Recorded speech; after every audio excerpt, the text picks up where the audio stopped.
good? Ain't nobody here? Okay. Hey, y'all! You know what time it is? Woo! Get into it! Yes! No, just kidding. Y'all know me. I'm goofy. I'm weird. My nickname growing up, my mother will tell you this, was Goof Troop. Shout out to the Goof Troop TV series from Disney, because it was a 90s greatness. That, DuckTales, Darkwing Duck, Carmen Sandiego, Animaniacs, Digimon, Pokemon, Yu-Gi-Oh! Trying to think of what else. There's a lot of great stuff I grew up with as a kid. Oh, of course, Teenage Mutant Ninja Turtles. There was a couple of obscure 90s cartoons that didn't really get a huge following after their first season, but we'll talk about that at another time. Hi, y'all! We are here for Storytime with Chris with Anne of Green Gables. And unfortunately, Anne has lost her best friend, Diana, because her mom is stubborn and will not allow them to hang out and be friends, which I think a lot of us can attest to a moment in our childhood where, like, your friend's parent doesn't like you for X, Y, or Z, and sometimes it could be something that you did that was inappropriate or wrong, or you were helping them to be disobedient or whatever. But there are other times where, like, parents just don't like other kids around their kids, and they're like, you can't hang out with this person because of this reason, or you can't hang out with this person because they look or dress like this. Like, ridiculous stuff. Kids gravitate towards good people. Nobody is born evil. Nobody is born to hate. They are taught those things. And you can unlearn those things. So we are back. And of course, like I always say, you do not have to watch these videos when they go live. You're more than welcome to watch them in your leisurely time. And on the YouTube channel, which, yes, I will be uploading the videos. I was just talking to one of my regular customers yesterday, actually, because she was telling her friend about Storytime with Chris. I say, hey, y'all, listen, I be messing up, okay? I take my time, but the videos get up there, okay? I be taking my time, but they will eventually get to the channel, okay? So I do thank you for your patience, and I appreciate y'all. I have to thank God every day, and I'm going to just say this.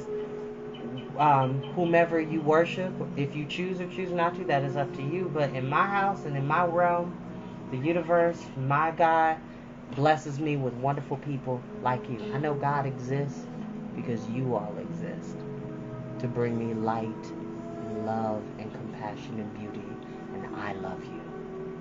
I appreciate you. And I live for you, honey. Yes! Yes! Wish I had a proper handkerchief, but this is my eyeglass wiper. Hey, that's what I should have been. I need to get handkerchiefs for my suits, because I have at least 2 of them. I need to get a new black suit because it doesn't fit anymore. But I need to get handkerchiefs for my suits. Yes. Monogram handkerchiefs. Monogram towels. Hey. Alrighty. Here we go. Let me get some water. Oh, goodness. Splash myself. Oh, gracious. Hold on one second, y'all. Hold on. Splash myself with water.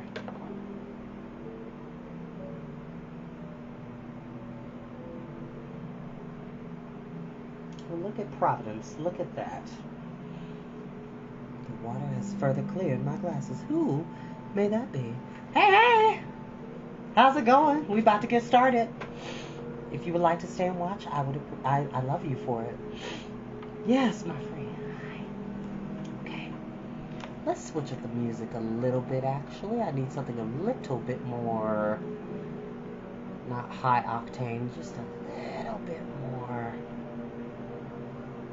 I don't know what. Hey, that works. Thank you, Mr. Ambiance, who is what. Yes. Okay. Okay. So, fun fact for those who don't know, my mom can attest this. I was a huge fan of Sabrina the Teenage Witch, the original show, not the Netflix show, The Chilling Adventures of Sabrina is a comic that, unfortunately, is very short and has not, and to my knowledge, has not continued. I didn't really like the Netflix series because it took a lot of the it didn't take a lot of the elements from the comics. It kind of made the adaptation its own thing, which in some cases for the better, in some cases not. But the 90s Sabrina the Teenage Witch live action show and the animated series was what I watched. It was great. Care what nobody says. Okay. Chapter 18. Anne to the rescue. All things great are wound up with all things little. At first glance, it might not seem that the decision of a certain Canadian premier to include Prince Edward Island in a political tour could have much or anything to do with the fortunes of little Anne Shirley at Green Gables, but it had. It was in January the premier came to address his loyal supporters, and as such of his non-supporters as chose to be present at the monster mass meeting held in Charlottetown. Most of the Avalian people were on the premier side of politics, hence on the night of the meeting nearly all of the men and a goodly portion of the women had gone to town 30 miles away. Mrs. Rachel Lynde had gone too.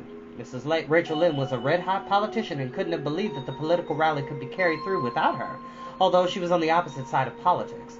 So she went to town and took her husband, Thomas, would be useful looking after the horse, and Marilla Cuthbert with her. Marilla had a sneaking interest in politics herself, and as she thought it might be her only chance to see a real-life premiere, she promptly took it, leaving Anne and Matthew to keep house until her return the following day. Hence, while Marilla and Mrs. Rachel were enjoying themselves hugely at the mass meeting, Anne and Matthew had the cheerful kitchen at Green Gables all to themselves. A bright fire was glowing in the old-fashioned Waterloo stove, and blue-white frost crystals were shining on the window panes.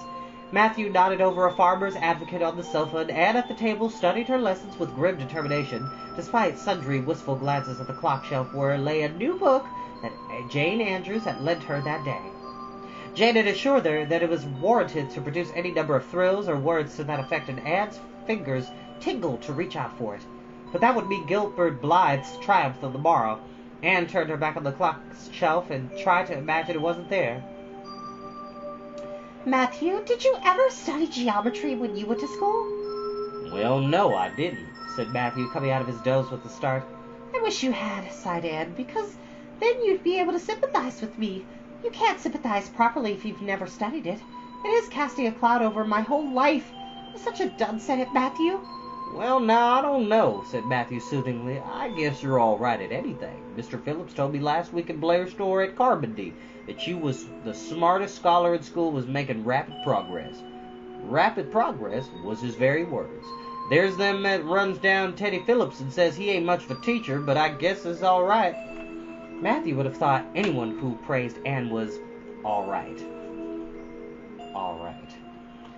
I'm sure I'd get better with geometry if only he wouldn't change the letters, complained Anne. I learned the proposition off by heart, and then he draws in on the blackboard and puts different letters from what are in the book, and I get all mixed up. I don't think a teacher should take a mean advantage, do you? We're studying agriculture now, and I found out, alas, what makes the roads red. It's a great comfort.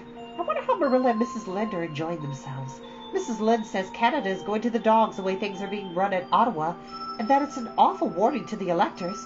She says if women were allowed to vote, we would soon see a blessed change. What way do you vote, Matthew? Which is kind of surprising, because even in the time that this is set, which, hold on, I'm going to have to go to the beginning. Always look at the beginning of a book, children, because it will tell you the time it was made. And this book was first published in 1908. Yes. So, at the time, women were not allowed to vote, but it wouldn't be too much longer, 20 years in the future, that they did get and fight and bled and lost their husbands, lost families and livelihoods, so that women could have the power to vote. Okay? More so, white educated women were allowed to vote, because unfortunately black and brown women were not allowed to vote when women were allowed to legally vote. But that's another conversation for another day.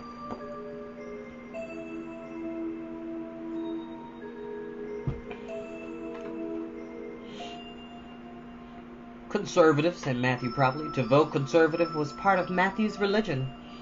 Then I'm conservative too, said Anne decidedly. I'm glad because because some of the boys in school are grits.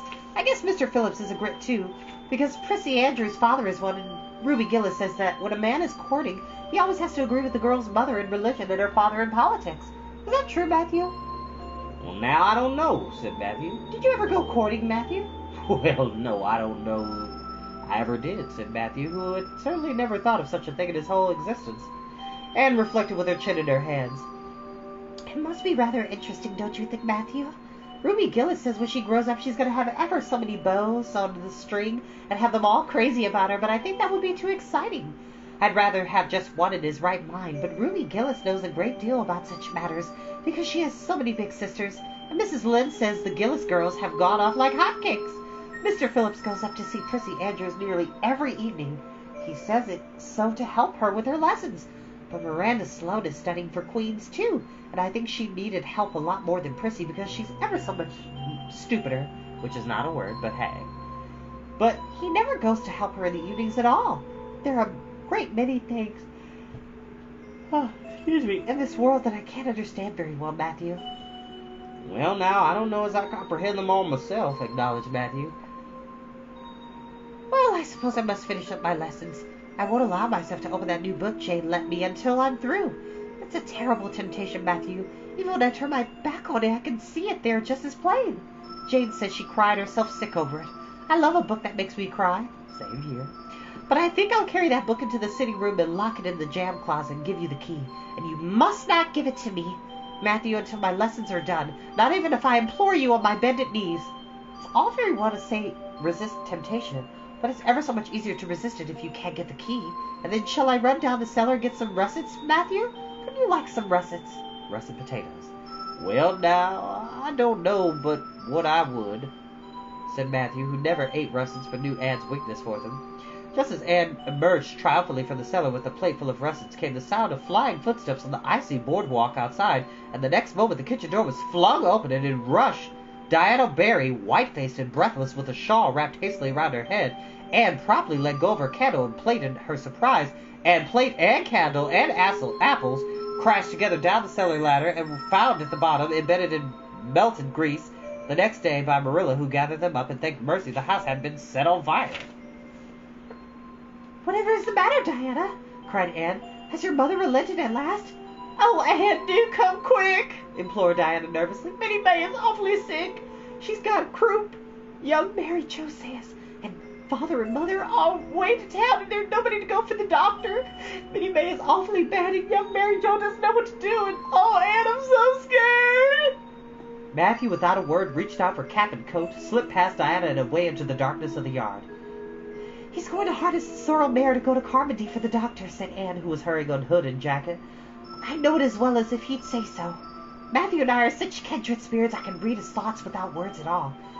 I don't believe we'd find the doctor at Carmody, sobbed Diana. I know that Dr. Blair went to town, and I guess Dr. Spencer would go too. Young Mary Jo never saw anybody with croup, and Mrs. Lynde is away. Oh, Anne! Don't cry, Di, said Anne cheerfully.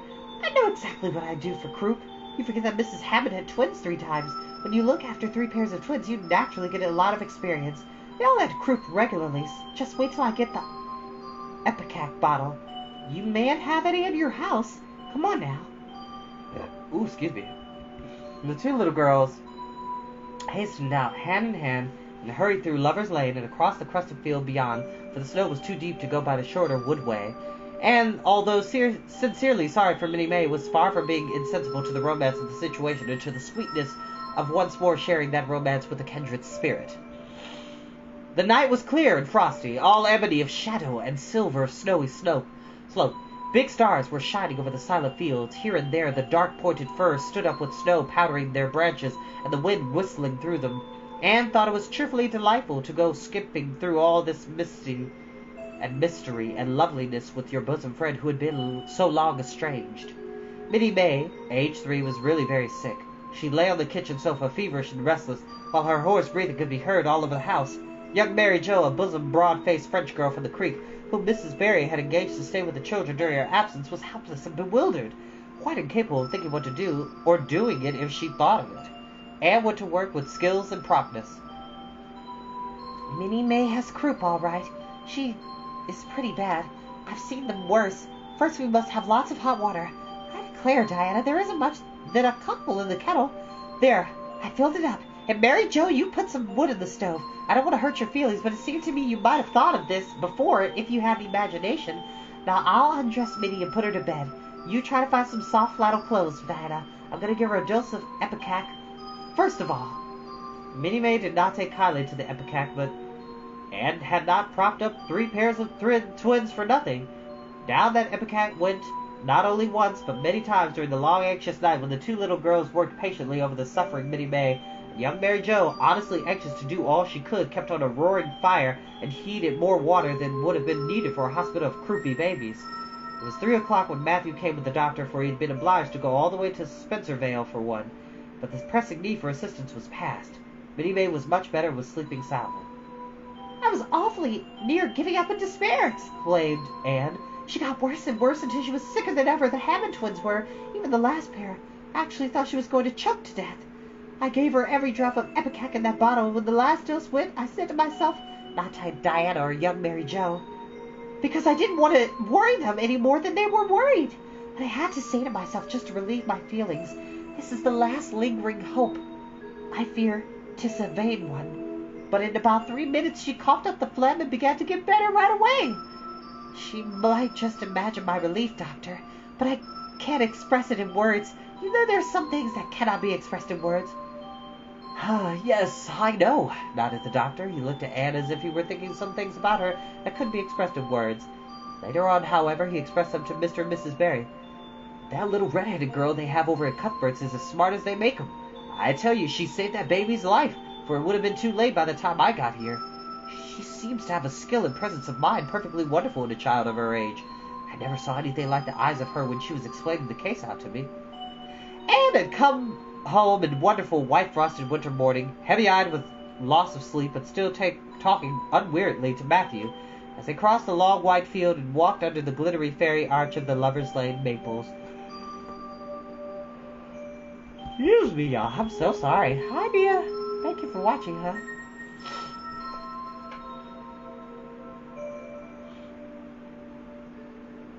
Oh, Matthew, isn't it a wonderful morning? The world looks like something God had just imagined for his own pleasure, doesn't it? Those trees looked as if I could blow them away with a breath. Poof! I'm so glad I live in a world where there are white frosts, aren't you? I'm so glad Mrs. Hammond had 3 pairs of twins after all. If she hadn't, I might have not have known what to do for Minnie May. I'm real sorry if I ever was cross with Mrs. Hammond for having twins. But, oh, Matthew, I'm so sleepy. I can't go to school. I just know I couldn't keep my eyes open and I'd be so stupid. And I hate to stay home for Gil. Some of the others will get ahead of the class. And it's so hard to keep up. Although, of course, the harder it is, the more satisfaction you have when you do get up, haven't you? Well, now, I guess you'll manage all right, said Matthew, looking at Anne's white little face and the dark shadows under her eyes. You just go right to bed and have a good sleep. I'll do all the chores. Anne accordingly went to bed and slept so long and soundly that it was well on the white and rosy winter afternoon when she awoke and descended to the kitchen, where Marilla had arrived home in the meantime was still knitting. Oh, didn't you see the premiere? Exclaimed Anne at once. What did he look like, Marilla? Well, he never got to be premier on account of his looks, said Marilla. Such a nose as the man had. But he can speak. I was proud of being a conservative. Rachel Lynde, of course, being a liberal, had no use for him. Your dinner's in the oven, Anne, and you can get yourself some blue plum preserve out of the pantry. I guess you're hungry. Matthew's been telling me about it last night. I must say it was fortunate you knew what to do. I wouldn't have had any idea myself, for I never saw a case of croup. There now, never mind talking till you've had your dinner. I can tell by the look of you that you're just full up with speeches, but they'll keep. Which, by the way, let's clarify a couple of things. And for those who are my political science majors, or those who, like myself, have taken a political science class, which if and when you get to college or in high school, take a political science class, especially with the teacher I had, because we never had homework. All the class was lecture and taking notes. We had the midterm and the final, and that was it. We got graded on the thoroughness of our notes. And my political science teacher was amazing. something straight out of the 70s. He was knowledgeable of current events and even stuff that was relative from back then to now. He was amazing. I'm pretty sure his first name is Sean. I can't remember his last name. I'll have to look that up later. But you're hearing the term conservative and liberal.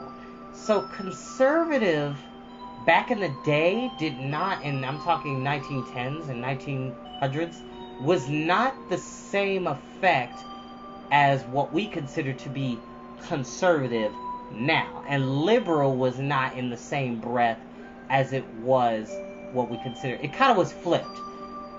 Because, like, being a conservative was not the same breath as being a liberal back then. It was kind of flipped, where how we see people that are liberal now is what they would have been back then, and that would have been called conservative. Whereas being conservative then would have been... We'll have to have a whole video on that. Like, being a Democrat and a Republican has changed meaning over the decades. That's a whole discussion for another day. And shout out to my cousin Desmond for watching. Ooh, let's get some water.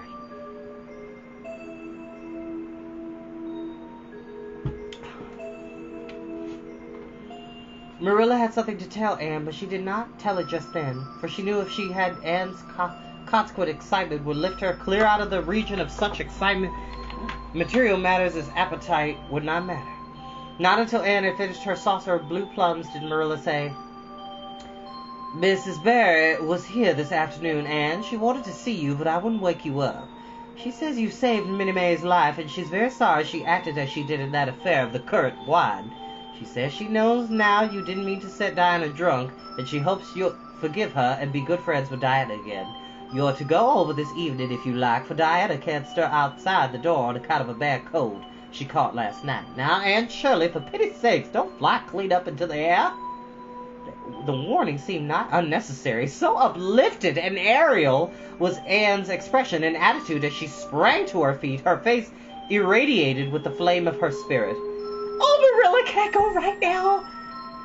Without washing my dishes? I'll wash them when I come back. But I cannot tie myself down to anything so unromantic as dishwashing in this thrilling moment. Yes, yes, run along, said Marilla indulgently. Aunt Shirley, are you crazy? Come back this instant and put something on you. I might as well call to the wind. She's gone without a cap or wrap. Look at her tearing through the orchard with her hair streaming. It'll be mercy if she doesn't catch her death of cold. Anne came dancing home in the purple winter twilight across the snowy places. Afar in the southwest was the great shimmering pearl-like sparkle of an evening star in a sky that was pale golden and ethereal rose over gleaming white spaces and dark gleams of spruce. The tinkles of sleigh bells among the snowy hills came like elfin chimes through the frosty air, but their music was not sweeter than the song in Anne's heart and on her lips. There we go. You see before you a perfectly happy person, Marilla, she announced. I'm perfectly happy, yes, in spite of my red hair. Just as present I have a soul above red hair. Mrs. Barry kissed me and cried and said she was so sorry she could never repay me. I felt fearfully embarrassed, Marilla, but I just said as politely as I could, I have no hard feelings for you, Mrs. Barry. I assure you once and for all I did not mean to intoxicate Diana, and henceforth I shall cover the past with the mantle of oblivion. That was a perfect dignified way of speaking, wasn't it, Marilla? I felt that I was heaping coals of fire on Mrs. Barry's head, and Diana and I had a lovely afternoon. Diana showed me a new fancy crochet stitch her aunt over at Carmody taught her. Not a soul in Avonlea knows it but us, and we pledged a solemn vow never to reveal it to anyone else. Diana gave me a beautiful card with a wreath of roses on it and a verse of poetry. If you love me as I love you, nothing but death can part us two. That's so sweet. If you love me as I love you, nothing but death can part us two. And that is true, Marilla. We're going to ask Mr. Phillips to let us sit together in school again, and Gertie Pye can go with Minnie Andrews. We had an elegant tea. Mrs. Barry had the very best china set out, and just as if I was real company. I can tell you what a thrill it gave me. Nobody ever used that very best china on my account before. We had fruitcake and pound cake and a donut, and 2 kinds of preserves, Marilla. And Mrs. Barry asked me if I took tea and said, Pa, why don't you pass the biscuits to Anne? It must be lovely to be grown up, Marilla, when just being treated as if you were is so nice. I don't know about all that, Anne, said Marilla with a brief sigh. Well, anyway, when I am grown up, said Anne decidedly, I'm always going to talk to little girls as if they were. I'll never laugh when they use big words. I know from sorrowful experience how that hurts one's feelings. After tea, Diana and I made taffy. The taffy wasn't very good. I suppose because neither Diana nor I had ever made any before. Diana left me to stir it while she buttered the plates, and I forgot and let it burn. Then when it set out on the platform to cool, the cat walked over one plate, and that had to be thrown away. But the making of it was splendid fun. Then, when I came home, Mrs. Barry asked me to come over as often as I could, and Diana stood at the window and threw kisses to me all the way down to Lover's Lane. I assure you, Marilla, that I feel like praying tonight, and I'm going to think out a special brand new prayer in honor of the occasion. And that is where we will end for tonight. Which, I don't know if she's going to see this video. I have a lot of red hair friends, but one who immediately comes to mind, Jennifer Bish. I love you. Yes, her last name is Bish. I love you so much. I know you're in Jersey, being fabulous as you are, being newly engaged. I miss you and Aaron both dearly, and I always love you as one of my dear, beautifully crimson red-haired warrior princess. I love you, sweet thing. And I love everybody for watching. I'll see you next time, okay?